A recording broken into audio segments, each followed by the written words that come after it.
እንዴ አበበና ደመቀ እያሉ አንቺ ምን ቤት ነሽ? አባትሽ እንደሆነ እየመጡ ነው የሚሳደቡት።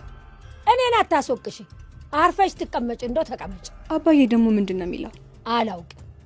እንደው በጣም ተናደው ነው የሄዱት። ከዚህ ከዳዊት ጋር ደግሞ ብዙ አትታይ ልጅ፣ ኋላ ሌላ ነገር ነው የምታመጭብኝ። እንዴ አባዬ ምን ያገባዋል? እኛ ምን ማድረግ እንችላለን ጋሽ? ያው አበበም ደግሞ ከተማ ገብቷል። አሁን እዛ ገብቶ የህግ ሰው ያማክርና ከከሰሰን በዜሮ መቅረታችን። ይሄ እንዴት ይሆናል?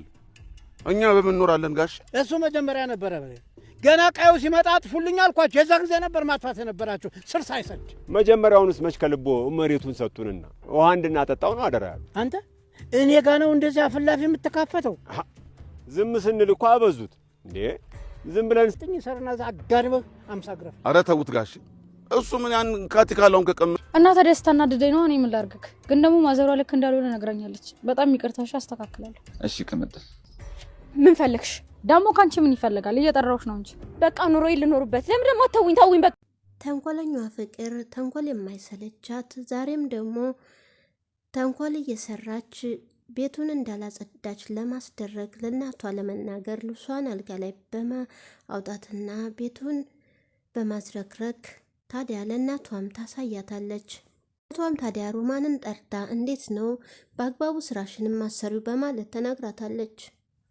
ያልሰራው ስራ አለ ወይ? ስራዬን ጨርሼ ነው የወጣሁት በማለትም ብትነግራቸው ግን ደግሞ ክፍል ውስጥ ስትገባ ያየችውን ነገር የፍቅር ስራ እንደሆነ ጠንቅቃ ታውቃለች ሮማን። ለሁለተኛው ግን እንደዚህ ብታደርጊ ለትዬ እናገራለሁኝ፣ ቆይ ምን ትጠቀሚያለሽ እንደዚህ አድርገሽ በማለት ፍቅርን ስትጠይቃትም ፍቅርም ታዲያ ከኔ ጋር ግብግብ ቢቀርብሽ ይሻላል እኔን አታውቂኝም በማለት ታዲያ በያሁን ልብሱንም አጠፋ አድርጌ ስራሽን ስሪ በማለት ፍቅርም ተንኮለኛዋ ስትናገራት ድንገት ደግሞ እናቷ ወደ ክፍል ትገባለች።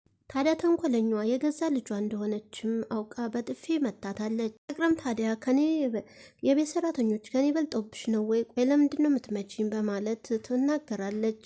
እስከ ዛሬ ጥፋት ስታጠፊ ዝም እያልኩ አለፍኩሽ፣ ግን እንደዚህ ያደረገሽ ምንድነው ምክንያቱ ብላ ብትጠይቃትም አምራ ከቤት ወጣለች። አሸናፊም ታዲያ ከቤት መውጣቷ ፍቅር ተከትሎ ፍለጋውን ይዞት ነበረ። አሁን ስግርግሯን ብዬ ነው ወደ ቤት መመልሳት እንዴት ለእናቷ መልስ ትመልሳለች በማለት ባለጌ ናት ብሎም በጣም ይናደዳል። ሮማንንም ታዲያ ስራሽን ሳታጠናቅቂ ከአሹ ጋራ እንዳላገኝሽ ውጭ ላይ ብያልነገርሽም ወይ ሲሏትም እትዬ እኔ ስራዬን አጠናቅቄ ሰርቻለሁ፣ ያልሰራው ስራ አለ ወይ በማለት ትጠይቃለች። ታዲያ ወደ ክፍልም ስትገባ የፍቅር ክፍል በጣም ተዝረርኮ ታየዋለች። አሁን እንደዚህ በማድረግሽ ምን ትጠቀሚያለሽ ፍቅር በማለትም እኔ እሰራዋለሁ በማለት ሮማንም ወደ ስራዋ ትገባለች። ሰላም ጤና ይስጥልኝ ክብራንና ክብራን የቻናል ቤተሰቦች ሰላማችሁ ይብዛ በያላችሁበት። የቻናል ቤተሰብ የሆናችሁ ላይክ፣ ሰብስክራይብ እንዲሁም ሸር በማድረግ አበረታቱኝ እያልኩኝ ሰራተኛዋ አደይ ክፍል 155 ላይ ነው። ታዲያ ፍቅር ተንኮለኛዋ ዛሬም ቢሆን ተንኮሏን አልተወችውም። የነዴብ አልበቃ ብሏት የዴብና ዴ አልበቃ ብሏት አሁንም ላይ ሮማም ላይም ተንኮል እየሰራች ነው ያለችው። ታዲያ ፍቅርንም ሁለተኛ ግን እንደዚህ ታደርጊ ለእናትሽ ነው ፍርጥ አድርጌ የምናገረው ሁሉንም በማለት ትናገራታለች። ታዲያ ፍቅርም እኔን አታውቂኝም፣ አርፈሽ ስራሽን ስሪ፣ ከኔ ጋራ ግብ ቢቀርብሽ ይሻላል፣ በያሁን ልብሱን አጣጥፊው በማለትም ትናገራታለች። ታዲያ ሁሉንም የተናገረችውን ነገር ወይዘሮ ታለም በር ላይ ሆና ሰምታታለች። በዛውም ሰዓት ነበረ ገብታ በጥፊ ያጮለቻት። ታዲያ ይሄን ሁሉ ስራ ያንቺ ኖሯል ለካ እንዳዝረከረክሽ ደግሞ አሁን ራስሽ ጨርሹ በማለት ሮማንን ጎትታ ይዛት ትወጣለች። ታዲያ ፍቅርም ለእናቷ እንዴት እኔን ተሰራተኛ እኩል ታየኛለሽ? እኔ እኮ ልጅሽ ነኝ፣ አስበልጠሽ ሰራተኞቹን ለምንድን ነው የምትወጁ? በማለት ፍቅርም በንዴት ትናገራለች። ለምንን የምነግርሽን አታይም በማለት ፍቅርም ስትናገር ታዲያ ሁልጊዜ የማንቺ እኮ ተንኮልና ጨካኔ የተሞላበት ስራ ነው የምትሰሪው። ቆይ አንቺ መቼ ነው የምትማሪው ከስተትሽ? በማለት ይህን ተንኮል ሰርተሽ ምንድነው የምታገኙ? ለምን ምንስ ያስደስትሻል? በማለት ስትጠይቃት ታዲያ ፍቅርም በጥጋቧ ከቤት ወጣለች። ከቤትም ከወጣች በኋላ ወደ አንድ ቦታ ሄዳ እንግዲህ በምሽት ከኋላዋ የመጣው ሰውዬ ባይታወቅም ሰው እየመጣባት በፈራቻ እየተንቀጠቀጠች ነበረ። እሹም ታዲያ ለእናቷ እንዴት ትመልሳለች መልስ? እንደዚህ አይነት ብልግና ጥሩ ነው ወይ? በማለት ተከትሏት ነበረ። እግሯንም ብዬ ወደ ቤት መልሳታለሁ በማለት ነበረ። አደይም ታዲያ አንተ ምንም ነገር እንዳትናገር፣ የተጣላችሁ ከእናቷ ጋር ነው። በሁለቱ መሀል ገብተህ ምንም ነገር እንዳትተነፍስ፣ ችግራቸውን እናትና ልጅ ይፍቱት በማለት አደይም ትናገራለች። ላሹ በአንድ በኩል ደግሞ የአደይ አባት ንብረታቸውን የሚከራከሩት አበበና ደመቀ ታዲያ መሬቱን ሸጬ እኔ ገንዘብ ባልከፍላት ምን ሊያደርጉ ነበር? እናንተስ ምን ትሰራላችሁ? ይሄ ነገር ሳይፈጸም ልጁን ከዚህ አጥፉልኝ በማለት ገና መጀመሪያ የመጣውን ተናግሬ ነበር በማለት ከዚህ ከቀይ አባሩልኝ ብዬ ነግሬያችሁ ነበረ በማለት ለአለልኝና ለጫንዬ ሲናገሩም ታዲያ እናለልኝም ይገባዋል፣ የጠየቀው ንብረቱን ነው፣ ንብረቱን ደግሞ መስጠት አለብህ በማለት ነበር የመለሰ። ታዲያ አደይ አባትን በጣም ይናደዱና አንተ ነህ ሆይ ለእኔ ይህን መልስ የምትመልስልኝ በማለት አለልኝን ሊደበድቡት ይነሳሉ። ታዲያ እኛ እኮ ሰራተኛ ነን፣ እኛ ከመሬቱ ድርሻ ምን አግኝተናል? ውሃ ነው የምጠጣው በማለትም ምን ተርፎናል በማለት ይናገር። የአደይ አባትም በጣም ይናደዳሉ። ታዲያ ጫንዬ ዝም ብለህ ታያለህ ሆይ እዛ ጋር ሰርና ደብድበው ብሎ የአደይ አባትም ይናገራሉ። ታዲያ ጫንዬም እንደዛም አይሆንም፣ አንተም አለልኝ መልስ አትመልስ፣ ቆይ በቃ በማለት በማረጋጋት ዝም በል እባክህ በማለት አለልኝም ለማረጋጋት ይሞክራሉ። ታዲያ ያው መጠጥ ጠጥቶ አይደለም ወይ እንደምታውቁት ነው በማለት ለአደይ አባትም ለማረጋጋት ይሞክራል። እዚህ አይነት ምላሽ ላንተ እኮ አይመልስልህም ነበረ፣ ያው መጠጥ ስጠጣ ነው ይቅርታ አድርጉለት በማለትም የአደይ አባትም ታዲያ እንዴት ቢደፍረኝ ነው?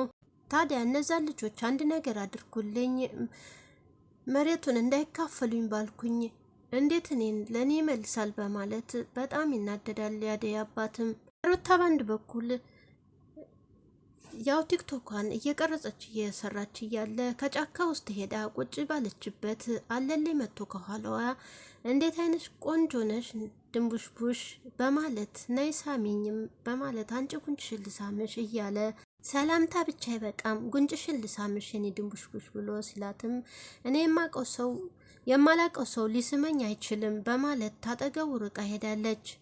ታዲያ እጅስ የፈረንጇ ዲቃላ ናት በማለትም አለልኝ እንዴት አምራለች፣ ምን አይነት ድንቡሽቡሽ ናት በማለት ከኋላውም እየተከተላት ነበረ።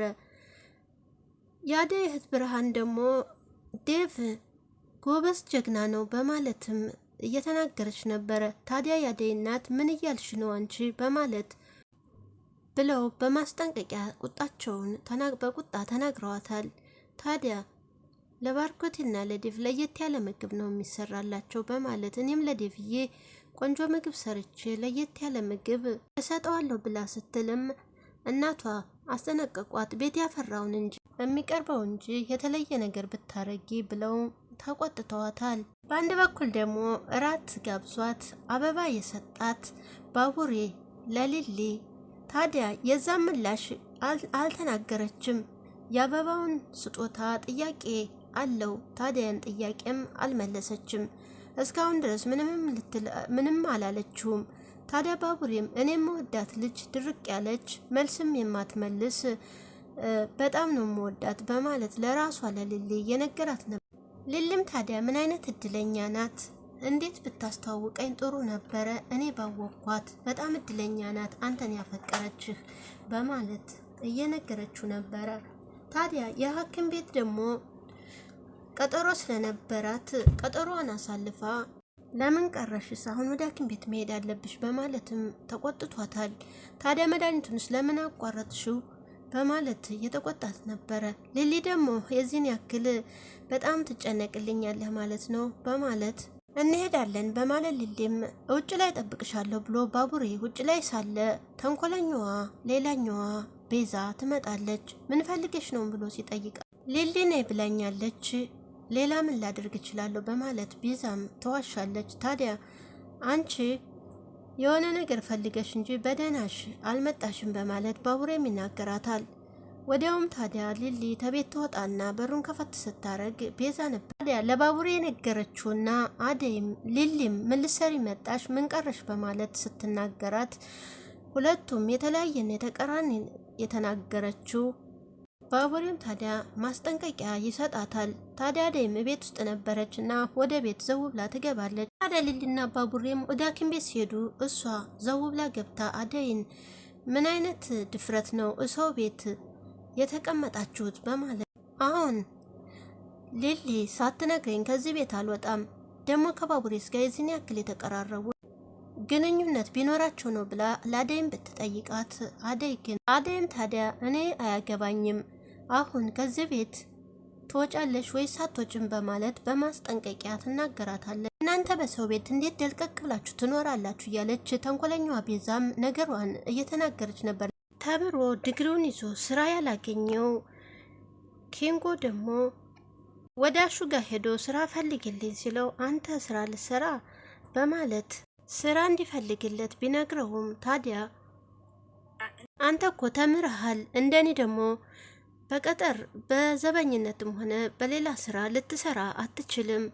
ታዲያ በመሃል ወይዘሮ ታለም ትመጣና ቆይማ ይሄ ልጅ ለምንድን ነው እዚህ ቤት የሚመላለሰው በማለት ትጠይቃል። እሱ የመጣው ጓደኛው ገጠር ስለሄደበት ነው። ታዲያ ተምሮም የተመረቀም እንደሆነ የዲግሪም ምሩቅ ነው፣ ስራ ፈልጎ ነው እንደውትዬ ካለ ስራ ብሎም አሹ ይጠይቃል። ታዲያ አሹም ስራ ታገኘሽለት ብዬ ነው በማለት ሲነግራትም ለወይዘሮ ታለም ችግር የለም ፈልጌ ትቀጠራለህ ትሰራለህ በማለትም ተስፋ ሰጥተውታል። ታዲያ ስልኩም ስለተወሰደበት የቅምጥልን ስልክ ሰጥቷል። ሲፈልግም ሆነ ሌላ ስራ ሲገኝለት እንዲደውሉለት ላሹ ሰጥቶታል። ወይዘሮ ታለም ስራ ሲያገኙለት እንዲደውልለት አድርጓል። የባቡሬ እናት ደግሞ ቅምጥልን ስለ ልጇ በጣም እየተጨነቀች ሰሞኑን አዲስ ነገር ካለ እስቲ ንገሪኝ፣ ጓደኛስ የለውም ወይ አልያዘም ወይ ልጄ በማለት ቆንጆ ሚስት ቢያገባልኝ ጥሩ ሚስት በማለት ስትነግራትም ለቅምጥል እንደ ሰላምዬ ያለች ልጅ ናት ወይ የምትፈልጊው?